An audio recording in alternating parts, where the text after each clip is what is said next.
Welcome to the Handcrafted Podcast, the business of making things. I'm Paul, founder of Philadelphia Table Company and the Handcrafted Network, and I believe great craftsmanship deserves great business strategy. This podcast is for makers who want to build not just great products, but a thriving business. Each episode will dive into the mindset, systems, and skills that turn craft into success.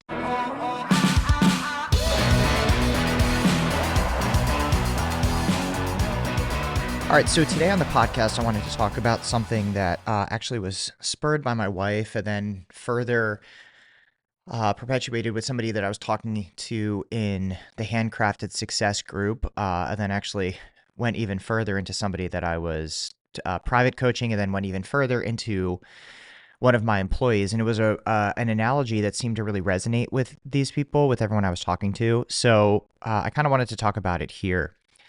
So it all started with, somebody talking about being really bummed about the amount of money they were making or how far they were or how successful they were and all of that sort of stuff. And it's like what I kind of explained it as was, think of a sports game, right? You're not going to win the game by staring at the scoreboard. The way you're going to win the game is by playing a better game on the field and having a little bit of a better strategy.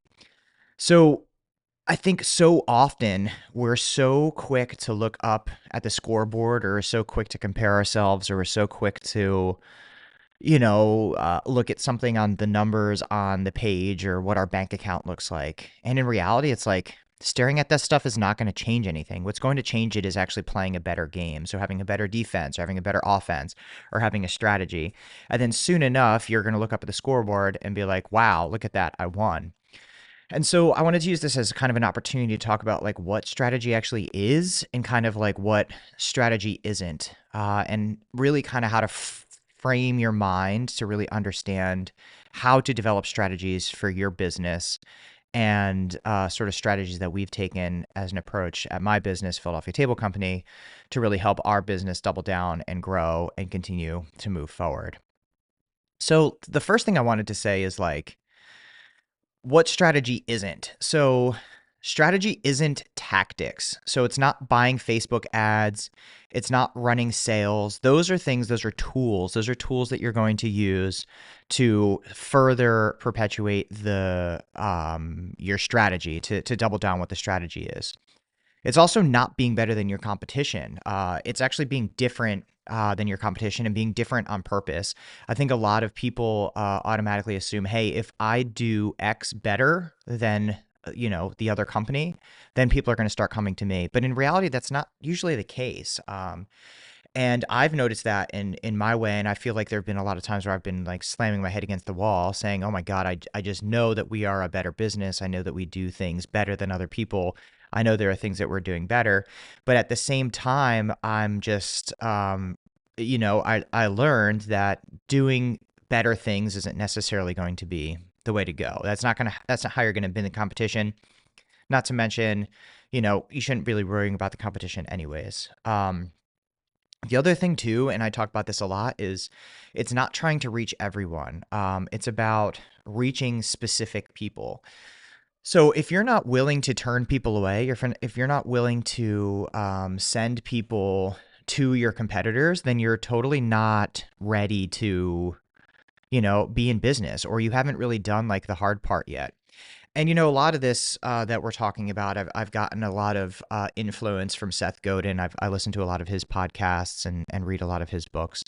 And that's something that he really talks about a lot, where it's like, if you're not willing to send people to your competitors, if you're not willing to say, hey, we don't do that, but this company does, then you haven't really figured out what your actual business is. For me, we've gotten to the point where we're able to do that. I know that one thing that we really specialize in is tables and custom furniture. People come to us all the time for built-ins. People come to us all the time for cabinetry, for other things that I know we don't do. And I have no problem sending things to other people because I know, hey, this is what we specialize in. And it kind of just helps build like a better community. The other thing that it's not a to-do list. So it's decisions about who you are and what you're for. So understanding the purpose of your business, why you're here, why are you doing what you're doing, And again, that sounds kind of woo-woo, but it's doubling down on what the vision is and what your vision statement is, and why you're doing what you're doing, who you're doing it for. The who you're doing it for is like a huge part of it, and that's a big part of being comfortable with sending clients to, as you would see, to be your competitors.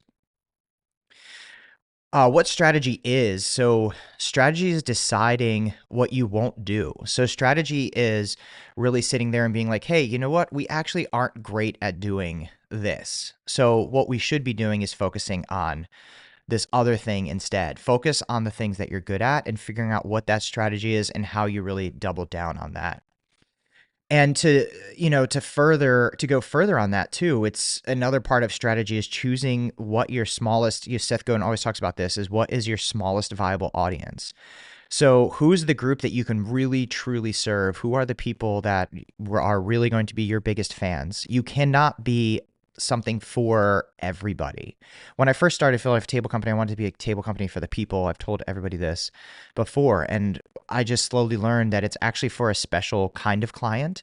And once I was able to do that and really define who the people were that were our clients, it made my life so much better. It made the company so much better. And it actually allowed us to grow. It seems counterintuitive, but once you're able to really hyper focus on who the people are that are your clients, you're really able to target them and focus on getting more of those. If you're casting too wide of a net, you're competing with so many different people, you're competing with so many different companies, and you're also you just have no direction, right? So it's like, trying to fish in a different bunch of different places, or constantly shooting, in basketball. I'll go back to the basketball example, right? You're going to give to the people that are the best at shooting, right? So it's, if you don't know who your right clients are, it's just kind of, you might as well be throwing the ball from anywhere. But if you notice, every basketball player, every sports player knows kind of what their sweet spot is, what each individual person on the team's sweet spot is. So choosing your smallest viable audience, I think, is huge. Another thing too that I wrote down is it's about being like remarkable. So making things that are like really special, not thinking about things that are like better than your competition, but making things that really delight people and make people want to share their experience. And really think about what are the things that you can be the best in the world at. I know it sounds kind of crazy to think about, but it's like maybe you're not going to be the best, in my world, best furniture maker per se, but what we can be is we could be the absolute best at communication. We could be the absolute best at custom furniture making. We could be the absolute best at drawing designs and having customer satisfaction and having great delivery services. So trying to find those things that you can really, really be the best at and doubling down on what those things are. The other thing too that is strategy is it's the story you tell consistently about who you are and why you exist. So if you notice on the Philadelphia Table Company website, it's a lot about who we are. There's a lot of different videos and stories and things there that explain who we are, and by default shows who we aren't. And we actually have something in our facts section that talks about you actually may not be the right client for us, and that's okay. And in many ways, that actually kind of makes more people want to work with us because they go, oh, I want to be a part of that. But we have to very, intentionally find the people that are the right fit for us. Otherwise, it's not going to work with our system. We're not going to be able to delight them the way that I talked about before. If you're working with someone who doesn't appreciate say it's, we want to be best in the world at high-end design. Say you're working with someone who doesn't appreciate that, or say you're not working with someone who's going to appreciate your delivery service or your communication, then you're not going to be able to offer the best service to that client. You're not going to be able to delight them, and guess what? It's not going to turn into more clients down the road from them. The other thing too is it's alignment. So between your products, your values, your audience, and your marketing, all of those things need to link together. So we're going to talk a lot about marketing on this podcast because it's just kind of a big thing. I'm constantly talking to people about how do I get more leads? How do I bring more people in the door?